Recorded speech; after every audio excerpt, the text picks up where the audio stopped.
This is Success Beyond the Score, giving insights and tips to help you learn how to build your music career from the best in the field by Millicent Stephenson.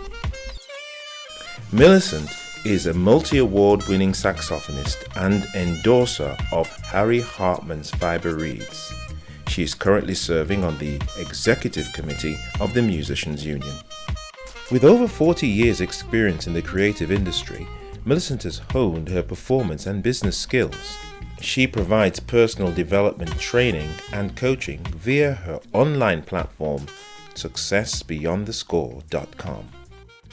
Hello, I'm Millicent Stephenson, and I'm happy to have you back for another episode of Success Beyond the Score. This time we're going to go straight to the main topic of the whole podcast, the business side of music. But just before I get there, I want to let you know I have a new gift just for you. It's called 10 Reasons Why They Will Pay You Before Gig Day. Now, if you've tried to get paid in advance and it's not worked, this list will give you 10 indicators that your customers are considering before they pay you in advance. It will help you to understand what they're thinking, but more importantly, it will allow you to put one or two things in place to make it possible for you to get paid before you hit the stage. The link is www.successbeyondthescore.com/get paid before gig day. And that's all one word. And the link can be found in the description. Now let's get back to the main topic of today's episode, the business side of music.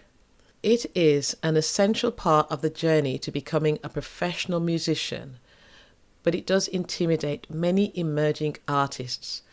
But it doesn't have to be that way. Let my brilliant guest tell you all about it. We're going to talk about record labels, contracts, finance, networking, training, and education. They're going to give you their experiences, and they're not going to keep any secrets. We have a full house today, so let me welcome Ruby Turner, Dan Whitehouse, Anna Brooks, Abigail Kelly, Louise Dengate, and Tony Bean. Now, the interviews are recorded through Zoom due to COVID-19 lockdown and easing, so you might perceive a slight change of audio quality between the introduction and the show. But as always, the information is stellar, and it's really going to help you move forward in your music. So, let's get down to business. I think there's a lot of people who feel like with music, everything should happen now. You know, I should get on stage and I should get signed and everything should fall. I should have a fan base. I could sell. And I know it doesn't happen like that, you know, but I'm just interested in that journey that maybe people hearing it from you might realize this is what you got to do. Well, it is. But we have to be honest as well. Times have changed. Things have changed. The generation that's come through now are much more aware, self-aware, self-confident. They know what they want because I guess they probably learned from people like ourselves way back when. You know, dare I say, back then I was just a humble artist, and for me, what was happening to me was just amazing. And I just thought to myself, well, I'm not going to stand, I'm not going to shy away from this. It was divine intervention. Things were moving, and I was just going with it. I was going with it, but what kept me going as well, the fact that I was loving what was happening because I was discovering myself too. I could sing and acting and all those things. It was just a revelation, but also you have to remember, I came from school where I had the head teacher, had that confidence in me. So when I had that from school coming through that said, that's what you should go. She wanted me to go to drama school. That wasn't going to happen because it just wasn't. But then the music took off. And so, you know, and I guess it's a question of, you know, perseverance. And that's what I did. I didn't have any preconceived ideas about where it was going to end up. It did. You know what, Millicent? It didn't matter where it ended up because what? I'm young. I'm just going. I'm on an adventure. I'm on an adventure, and in a funny kind of way, good and bad. Good that because here I am still doing my thing and still enjoying my life and still in control of me and still kind of still on an adventure. I'm looking for adventures. That's what it's all about. Life's all about finding new things and singing. It's alive, keeps it alive. Because I didn't do that, then the business side fell. I didn't know much about it. I left it up to others to do it. Right. You know, because I believe it's them. They were doing it. They knew what they were doing. And I just did what I'm just being an artist, singing and, preparing myself and trying to do a great job. Yeah. And they was doing the stuff. What fell down was the fact that I didn't know much about any of that. So yeah, I became reliant on others to run the business side of things. You run my business. It became as time went on, became a business, because that's what happens. Yeah. It developed into a business. That's At first, right. I was a child, and I was I had a 9-to-5, and I was enjoying myself. Yes, I was enjoying myself. And you know what? I don't regret it. So listen, the business side, I mean, is another element. I know there's certain things you won't say in there, which is fine, but what is it of the business that you felt that people really need to be aware of the music business? Well, I think everybody has a role in life. Right. You're the artist, then your management and your tour management. And so everybody plays their part. Yeah. But I think as an artist, you also need to have you need to know some of it. Yeah. So that you know where your money's been invested, because come the end of the day, you're racking up a lot of money because it's been spent and you don't know how, reasons being. At the same time, decisions are being made for you that may not be right for you. People start, engage with sort of, that we and arrange and said it's okay. No, you need to know. You need to have the discussion all the time. Any artist, it's like a forum, whatever it is, they come to you and they clear it with you. Okay. You need information up front. Don't let, as far as I'm concerned, back in the people make decisions on your behalf. You need to have an idea about what's going on, so you can prepare yourself. I'll go, no, I don't think it's for me ethically or whatever. Yeah, that's that kind of business. With regards to the money side, you'll never work that one out, never in 1,000 years, because there's certain people who get a lot of money in this industry, and so it don't really matter what happens to it. And some will get little and nothing. I have to make it stretch, and so I won't even go into that one. But I've been stretching for a long time.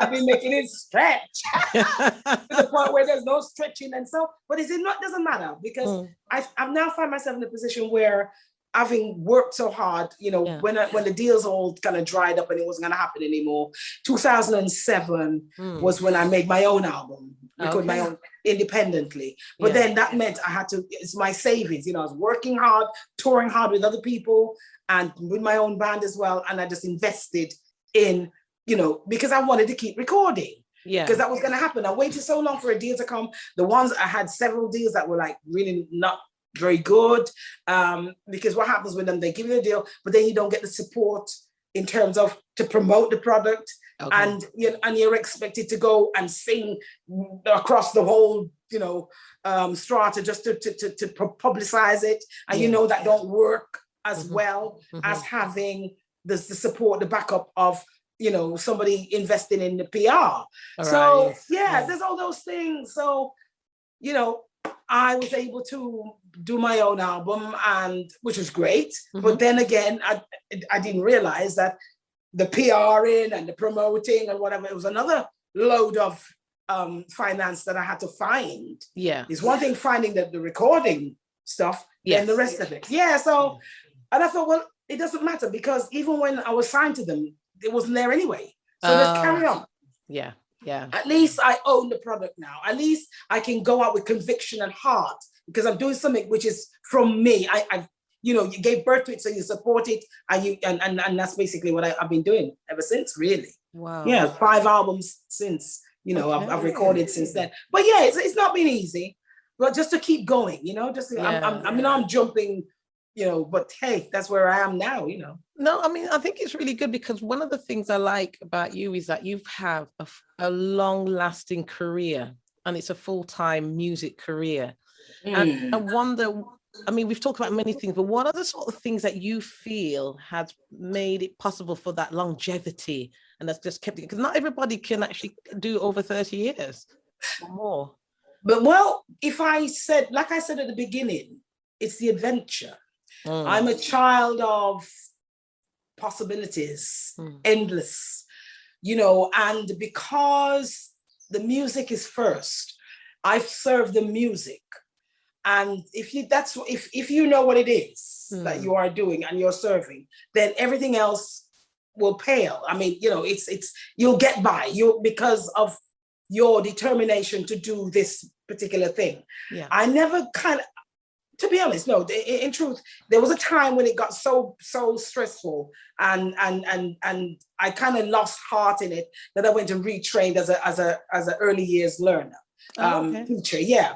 So I did a bit of that, and the strangest thing was I started the training, and I did it because what I wanted to do was to open up a nursery school. Okay. But before I could do that, I had to be trained. So I went into the training, and then all the red tape and what have you to do this thing came about. But while that was happening, I got a role in a theatre piece. Right. And I went off and toured for a year in Japan in Carmen Jones. So, it's the theatre came back. Yes. The theatre came home. Yeah. And it kind of saved me in a way, to not lose, to keep me on track. And so it's opportunities and knock, and it's whether or not you're ready to open the door, or you're ready to take those opportunities. Right. And so I did. I went to retrain, and I was happy doing that because I thought this industry is tough. They're not getting the support and what have you. But instead of just sitting there bleeding and complaining, you know what? I know the score to a degree. Let me go and do something else just to get out of it for a while. And it was less than 2 years, and I was back in it again, but in a different way. Back into theatre, which is when I started. Yes, so took me back into the theatre. Yeah. And then the music took on again. Have you ever thought about retiring at all? I know you talked about in the early days, maybe you'd have gone into early learnings. But at this stage, are you just going to keep going until, or have you got plans to slow down? You don't retire from a gift, do you? How do you shake off your, it found me. Like I said, these things find you. Yeah. So how do you walk away from it? It's impossible. It has occurred to me, health issues, etc., etc. How long can you keep going? Since we stopped working, I haven't stopped. I have not come off that wheel.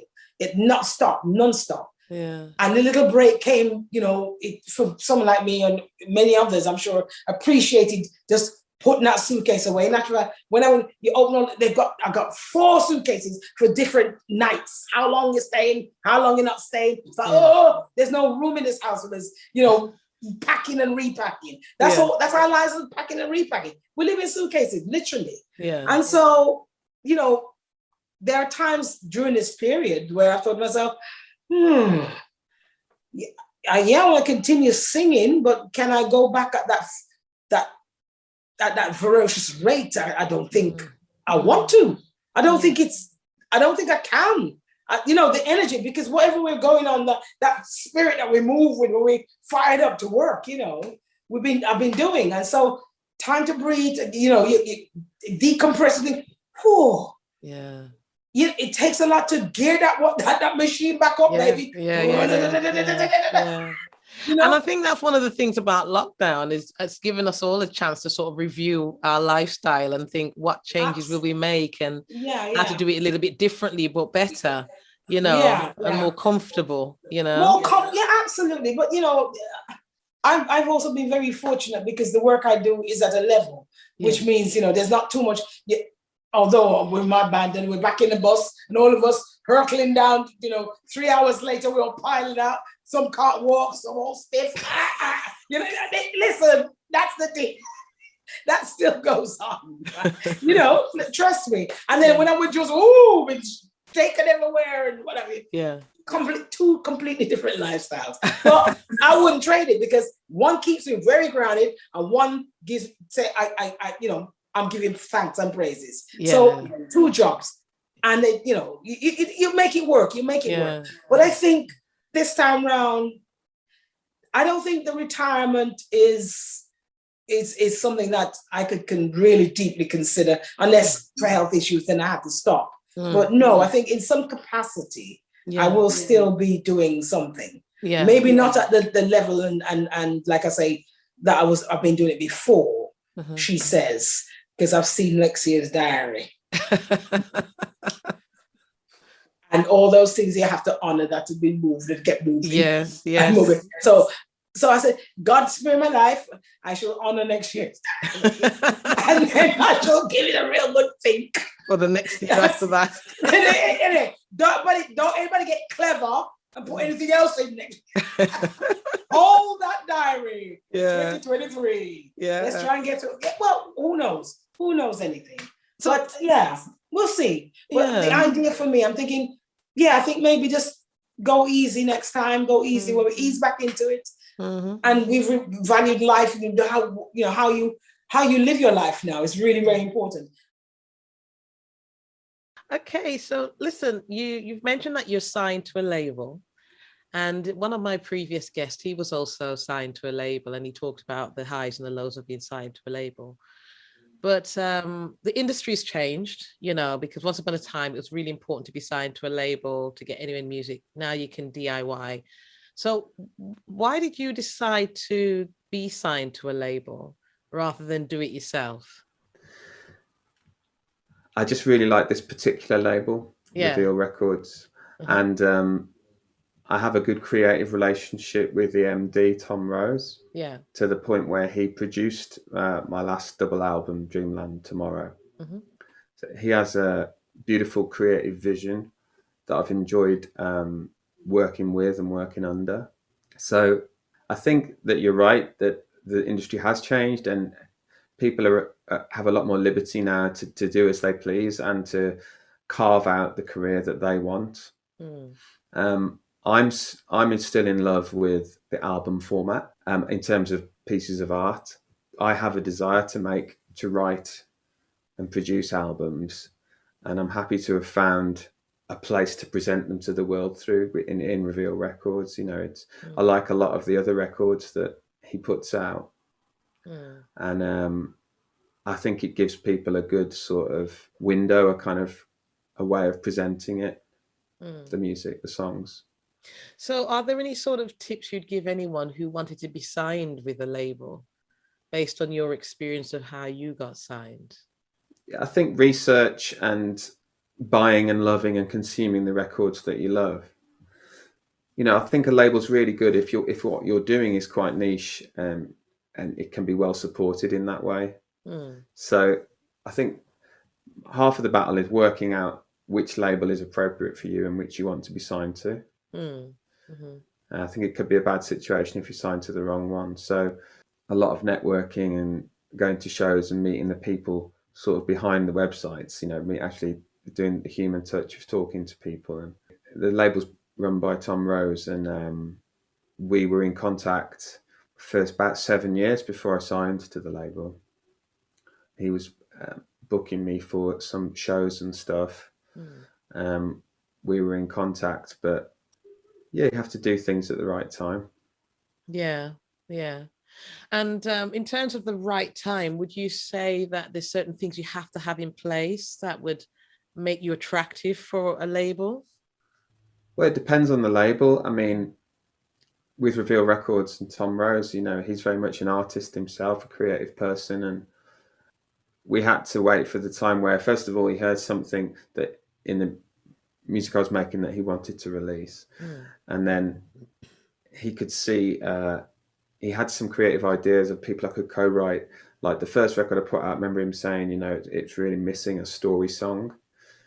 And he kindly set up a co-write session with a fantastic writer called Buhi-Uddin, and we wrote a story song about a Syrian refugee called Hani, who has this debilitating eye condition where he can't see further than sort of 10 centimeters in front of his face. Wow. But he really gets into photography, and his photos are brilliant, and they got circulated around international media. You could say that the camera lens kind of snapped his world into focus.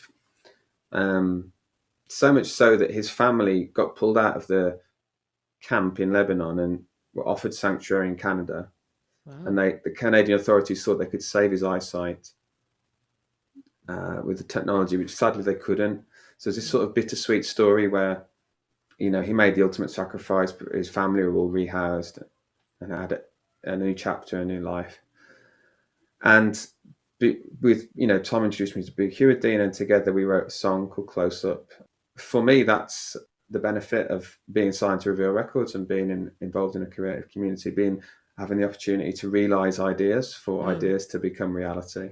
I did 3 albums before on my own. Right. I think I worked away, crafted at what I did until to the point where it was ready to be delivered at that level. I was ready to step into that other arena, I guess. Yeah, because I think that a lot of the research shows that you've got to be at a particular level now for labels to take you on. They're really going to take someone who's straight out of nowhere, really. You've got to have prove yourself for them to take you on. Now, the thing that popped into my head earlier on is that you said, there's some positives for you, and that song, you just describing that song already made me want to go listen, and already made me want to get the hankies ready. It just sounds like a real tearjerker, very emotional. But is there anything you'd say about being signed to a label that doesn't really work? I mean, once upon a time, you and I was having a conversation about your name and how the label sees your name in terms of if you wanted to do something outside of the label. Are you still Dan Whitehouse, or you're not Dan Whitehouse? There's something you'd probably have to explain that, but Sure, I don't remember the context of that conversation, but I mean, the label have first dibs on any songs I write, and music that I release using my name, Dan Whitehouse, would, be agreed with them, and there'd be a schedule. Yeah. Not least because my music appeals to a very small audience, and so we wouldn't want to dilute the message, I guess, or that's like a sort of marketing thinking, and I trust their judgment on that. Because you tend to hear that labels own you completely. Is that true, that it's like a 360? So anything you write, if you make anything, they get a percentage of everything you do, as opposed to back in the day when maybe they just own you as a band, but not necessarily your songwriting rights? How does it work from your experience and your knowledge of labels in general, not necessarily Reveal, but for labels in general? I mean, there are deals like the ones you described with major labels and pop acts, I think, mainly. But, the type of deal I'm on is a licensing deal. All right. So I still do other projects. I'm working this year on something called Voices from the Cones, which is an Arts Council funded project, a various artists project, lots of different singers involved. And I'm producing the album. That's about the history of glassmaking in Stourbridge. Oh, okay. For example, and I still do sessions for other artists playing, lead guitar or singing backing vocals or singing lead vocals at times. I did something for David Barron recently, a producer in America.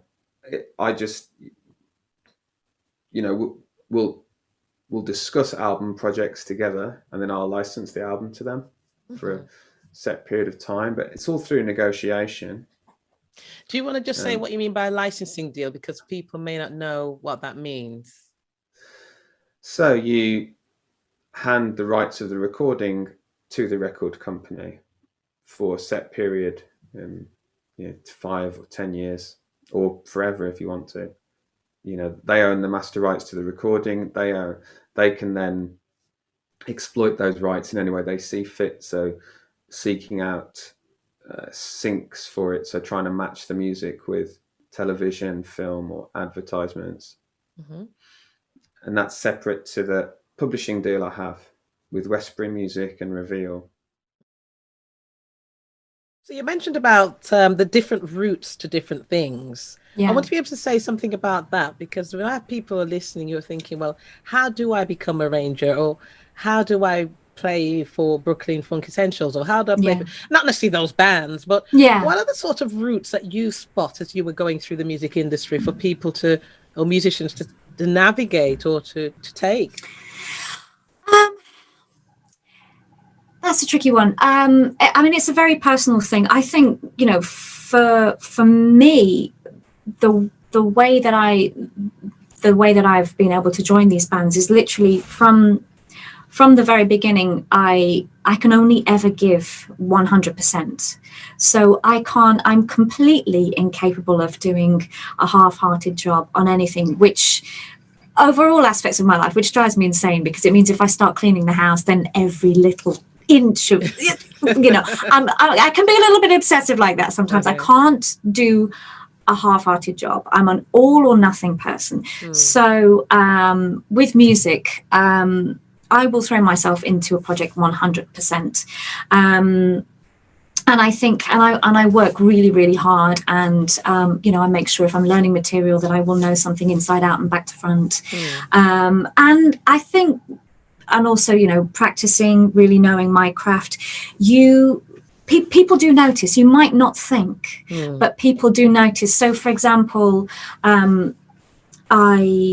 I became a member of the Brooklyn Funk Essentials. It started with an email that just appeared out of nowhere when I was sitting. I was actually at the time, as well as being a music arranger, I'm what they call a music preparation specialist. So sometimes I will work on scores and look for two notes that might be squashed up against each other, or look for mistakes and correct them in a score. So I did this for a lot of the music for Doctor Who and Torchwood about, 10 years or so ago. So I was sitting one night on a very short deadline. I think I had till 2:00 in the morning to finish working on a score for Doctor Who.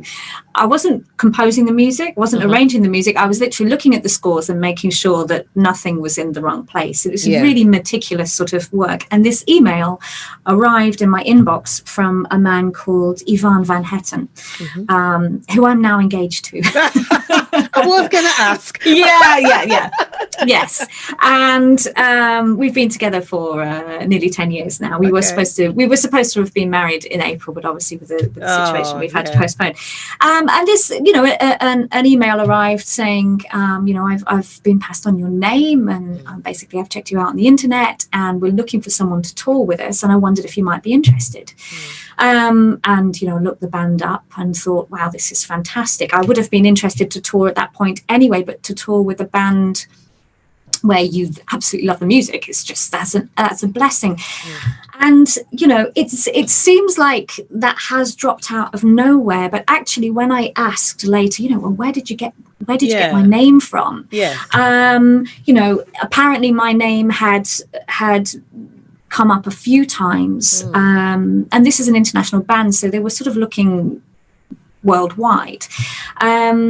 And I guess the thing is, your name comes up enough times from people that you've worked with who've been impressed by the way that you've played or your professionalism, and that actually what you don't realize is that every gig that you go to and every performance you give, you are building your reputation.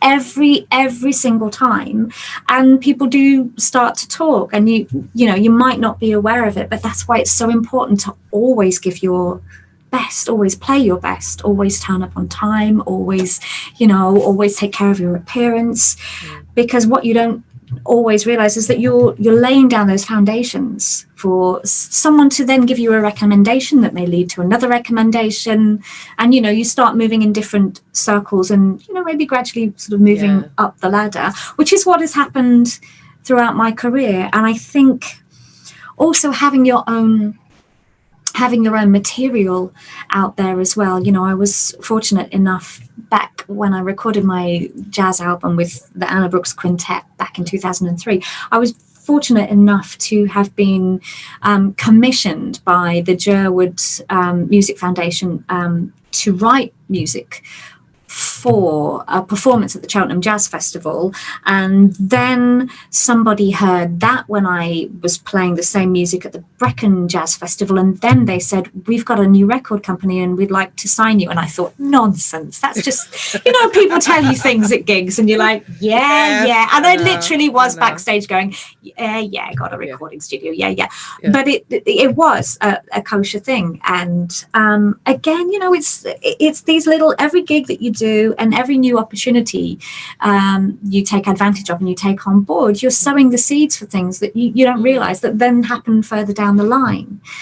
I like that, because I think there are some people who feel as though they don't have to do a gig, that they've got a great craft, you know, be the voice, an instrument or whatever, and that someone should just see them in the crowd, point to them and say, we want to sign you from a major label or something, without having done the work. Yeah, that's the thing. You've got to do the journey, haven't you? I think, you have to do the journey. And for some people, they may be very lucky and that may happen. But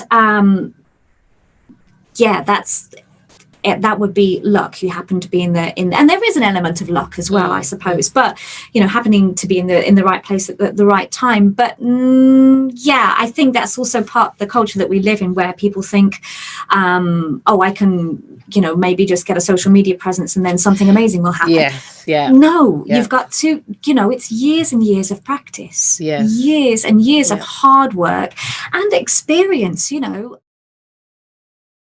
I feel blessed to be able to say that I am a full-time musician. That is something that is very difficult to be able to say that you, like, all your income is based on either teaching music or performing music. And I feel so lucky to be able to say that that's what I do. So. Oops, I've just dropped my phone there. Sorry. Just dropped on my lap. I was listening. I was just keeping an eye on the time as well, because I know you had to go off. But I'm still interested in the way we are now. I mean, you are a full-time musician, but what was the journey for you as a full-time musician? How did you sort of build up yourself to become a full-time musician? I mean, obviously you've mentioned you did your degree, but then what happened? Well, I did my degree at Birmingham Conservatoire. That was about 4 years. Whilst I was doing my degree, I, sang as a student part-time musician, singing for weddings, funerals, engagements, some concerts. I learned how to put on my own concerts, and went and did some more study, and then didn't go down the route that is sort of prescribed to you to make it as an opera singer. You're supposed to go to music college and do a Bachelor of Music degree, which I did. Then you go and do a postgrad, which I did. But then you go and do a master's. You go to an opera school, which I tried to get onto but did not. Then you might go to an opera studio, like the National Opera Studio in the UK, or any of the opera studios in Germany, Switzerland. That was not my path. I wasn't vocally ready. I wasn't vocally there yet to jump on that path. So I ended up very fortunately working for an opera company straight out of music college, straight out of my postgraduate degree, which meant that I sort of treated that like my continuation of study. And I was by no means like a full-time musician then. I was very much, I'd get this little bit of work there, and then I'd have 2-3 months where I would be, back in Birmingham doing my, teaching at the schools that I teaching privately, and then I'd go off again to another gig for another couple of months. So not bang, bang, bang, bang, bang, like it is right now. And I just plugged away at it and just kept on going at it. I was extremely fortunate as well that I have parents who supported me 100%, 100% behind what I was doing. And that I had teaching as well that I could fall back, and the balance between teaching being my main source of income and performing being my main source of income has always, there's been a little balance in terms of that. But for me, it's just, I found one particular opera company that saw potential in me, decided that they were going to throw a lot of support behind me, enabled me to, be in their main stage operas, be in operas for children, do workshopping. And the more and more experience I gained in those 3 different strands, the more and more I was confident enough to, work with other people and say, look, this is what I do, this is what I can achieve, and, hire me, because why wouldn't you?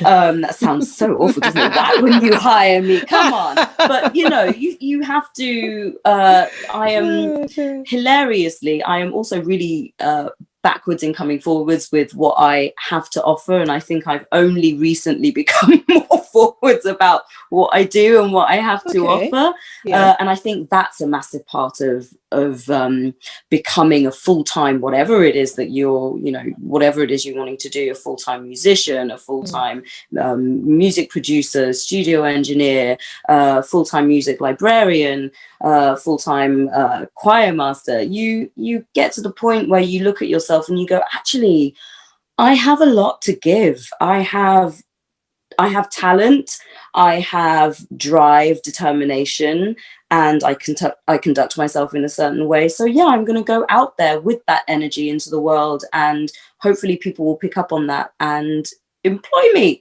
So that's I think how I have managed to maintain a more full-time feeling of a career. Definitely feels full right now, which is great. I'm so happy. I'm so fortunate. I'm really fortunate. And then also feeling as well, balancing that with a sense of feeling fortunate, feeling blessed, feeling that at any point in time this could be taken away from you, as we all felt this year. So much was taken away from us all this year, and just maintaining that sense of gratefulness for what you have, I think is an important balance to also have. So it's not all about an X Factor contract then?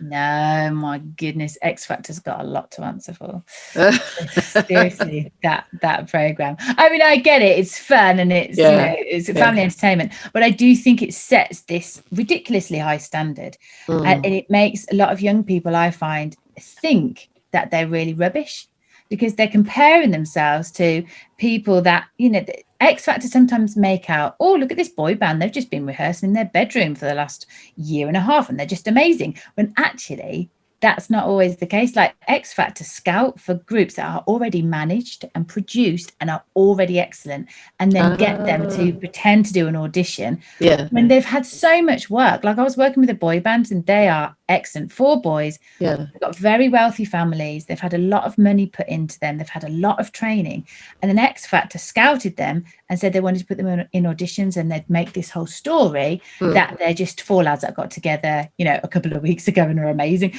And I'm like, that's not fair, because you're making out that it's easy to get this high standard, when actually that high standard was through money and time and effort and training.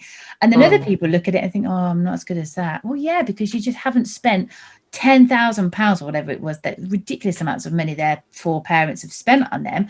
So yeah, gives kids issues. Anyway, that was a totally random thing. Well, I know it's random, but I think it's really important, because a lot of people, like you say, sorry, just turning my fan off, a lot of people get the wrong impression. I mean, I know 2 or 3 people who have been contestants who probably got into the top 15, top 10 type thing, and when they tell me what the behind the scenes is like, I'm like, pardon? Because what you see on the TV is not what it's like behind the scenes, and just your story there. I think it's important for people to know that if you're going for a competition, it's not like that. There is this persona of you've got to be at a certain level, or you're going to be picked and you're going to be great, and you're going to get this really fantastic thing, and then you're going to get the contract. Even if you do win, it's only one person that will get that contract, really. And then it's a whole different life after that, and they're not always necessarily happy. I mean, some of them are happy, but some of them are not necessarily happy, and then you think you've done all of that and then you're not actually that happy. So like, oh man, that's hard work. So I do think that, like, get your skill up and get your psychology up, know the best place for you.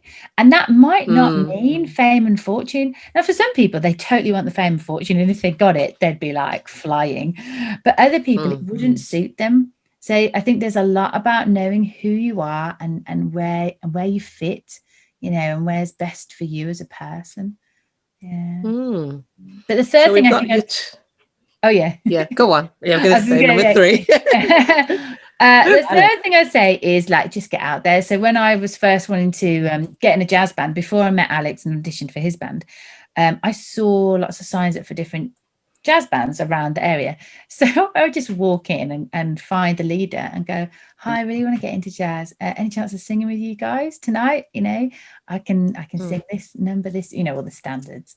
And they're like, yeah, great. So just started singing with them. And then they were super friendly. And then I'd go along and it became a bit of a regular thing. And then one of them did a bit of an offshoot and he did a different band. So I was with them for a little bit. So I'd say, yeah, just to get out there and start talking to people. And because you can build all the skill in the world, but if you just stay in your bedroom building your skill, you're not going to do very much. So like build the skill, know who you are, and then get yourself out there and see what you can get. Do you think that just coming off that those who are just trying to get into music should actually spend some money in a recording studio and make an EP or an album or something, even though they haven't got a fan base or they've not actually performed anywhere? Do you think that's a way to go? Yeah, I mean, I love that phrase of success is when skill meets opportunity. And so I think, no, that's wrong. Sorry. Success is when preparation meets opportunity. So I think if you can have a website and definitely buy your own name, you know, so I've got louisedengate.com. I've had that for like umpty years. You know, but whatever your name is, buy your name. And then, definitely put on your performance reels and all that kind of thing. Because then if something comes along, you can just go, oh, yeah, here you go. Here, click. There's a link and you can hear me sing. You can hear me play. You know, it's just there. So it's being ready. If someone was thinking, right, I want to go into production, I've got the skills and that, is there a lot of things they've got to do to establish themselves, or would you advise that they follow a particular path first, or what would you advise on that? I would say for someone going into it now, I would definitely advise that they study it. I took the long route of being self-taught. I think I'd have got to where I wanted to get to a lot quicker if I'd have actually studied it. But in the days that I wanted to go uni, there weren't courses on production and popular music. And it was either you get a grade 8 in classical music and go to a conservatoire and study classical music. Yeah. But there weren't popular music courses. Now there are a wealth of courses that you can do. There are degrees in music production, in music tech. You can do all sorts of courses. You can do even courses in songwriting, but do the course in the sort of stuff you're passionate about, and then start to build a client base with what you do. You have to do some free work. You have to do some work that's going to get your product out there. You have to have a vehicle for your product. So a lot of people say to me, well, how do I get a remix? How do I get to, do these remixes? How do I get to do this production? But you're not going to get straight away to produce Beyonce Knowles. You have to have work that they can hear. So sometimes that might mean working with a young artist for very little fee or nothing, or developing something for yourself, but you have to get your stuff heard. That's something that I've always advocated, is get your material heard. And you can't be afraid to invest in yourself. I have a lot of people that ask, oh, I need a break, I want to record, I want to do an album, and I know that if you produce my album, it's going to be fantastic. I don't know, maybe it might be, but have you done anything for yourself? Have you actually bought a microphone? Have you bought a piece of recording equipment? Have you bought an instrument? Do you know what I'm saying? People are not going to invest in you if they don't see some self-investment first. That's always a good test of whether you are serious about what you're doing or whether it's just a whim. So I would encourage anybody, invest in yourself. I like that. I love that, because I do still meet people who are looking for someone to phone them or bump up into them in the road or when they're performing and say, hey, we want you. They're looking for that. Like you see them films, you're just the person I need. I'm not that, they're still, and I'm thinking, what? It's DIY, baby. We're in the DIY world. It's not going to happen. It's not going to happen. I think the X Factor and some of the shows have painted a completely false reality. Yes. But for what's going on at the moment in the music industry. So people think if I get with somebody that's doing something, then I'm going to be able to do something. But I really cannot advocate enough how much it means for you to invest in yourself. Yeah. When we first built the studio, and Polydor said to me, we can build the studio, it was part of an advance. Now, I remember saying to people, oh, I've signed a record deal, and they were saying, well, what are you doing catching the bus? And I'm thinking, well, all the money that I signed off this contract went into a studio. I didn't have a car at the time. Right.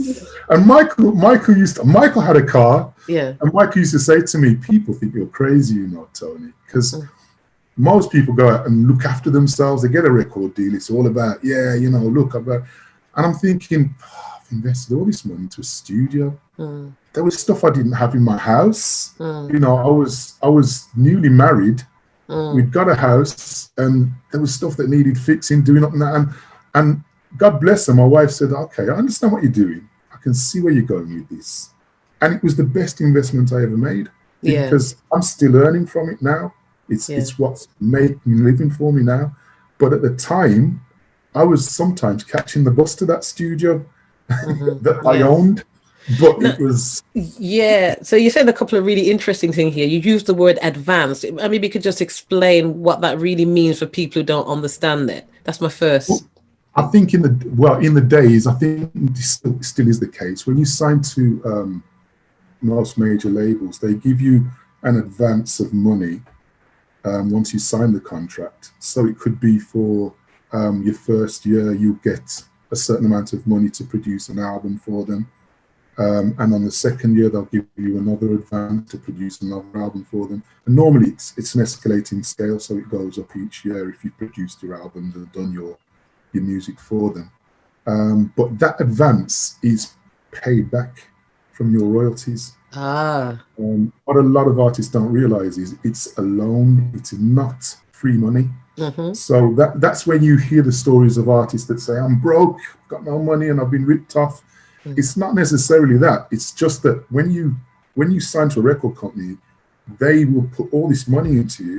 You can shoot your videos, you can have all the food laid out at your videos, you can be treated like royalty, you can have limos, you can have whatever you want. But once your record starts to sell, they're just ticking off the money that they've paid to you in the first place and going, well, you owe us that, you owe us this. So when your record's multi-platinum and you've got a plaque on your wall saying you've sold 1 million records, the record company goes, yeah, but you owe us 1.5 million after all of the stuff you've done. Wow. So you're actually still in debt. Well, it sounds, I mean, I understand how it works, but it sounds like they give you this money at the beginning, which is like, say they give you 50,000 at the beginning for the year, you think, great, blow it. And then year 2, they say, okay, royalties 80, we need that 50 back, so you're not going to get it. So when do you actually get paid? You know, you bought the car, you got the studio. It's like they're giving it to you and then they're taking it back. So you're back on zero, it seems. How do you make it? It seems like, what's going on? It's very difficult to make money with major labels. You have to be selling in the millions to make money out of them, because they claw back everything. There is what they call a clawback on all of the stuff. So they really do itemize everything they spend on you.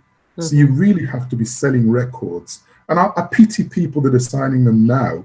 I would not sign to a major deal now. I'm not saying you shouldn't, but the thing that they do now is what they call 360 deals, where it's a case of they now take percentages of every part of your career. So they will take a percentage of your merchandise, they'll take a percentage of your videos, your songs, publishing. Everything is tied up now in one record deal. In my day, it was simply a record deal. You could go out and sign a publishing deal separately, which was always a good thing because your songs stayed separate to the record company. These days, not so. They sign you for everything. So literally, you are locked up. Wow. And how long are you locked up for? That depends on what your contract is. It could be a year, it could be 5 years. And your music your songs are tied up for 25. Wow. So you can't get the rights to those songs, or do you have some right? It's all signed over to them. Yeah. Wow. That is not good. No, it isn't. And that's why I say, for people that want to do music now, I'd say you have to be passionate about it, and you have to look at ways to actually do it yourself, rather than, I think the danger is to go around saying, oh, I want a deal, I want somebody to put all this investment into me. Yeah, they will do that, but it's going to come at a cost. I think the best way at the moment, and anybody in the industry is going to tell you, the best way at the moment is independence. Is to do it yourself. It's harder, but everything's coming back into your own pocket. That was amazing. And there's so much there for you to take away and to apply as you build your music business. Now, don't forget to download my free gift I mentioned earlier on, 10 reasons why your customers will pay you before gig day. And you can get this from my website, www.successbeyondthescore.com. Get paid before gig day. Remember, if you've tried to get paid in advance and it's not worked, this list will give you the answers why and the sort of things you can put in place to make it happen. Okay, speak to you soon. Bye for now.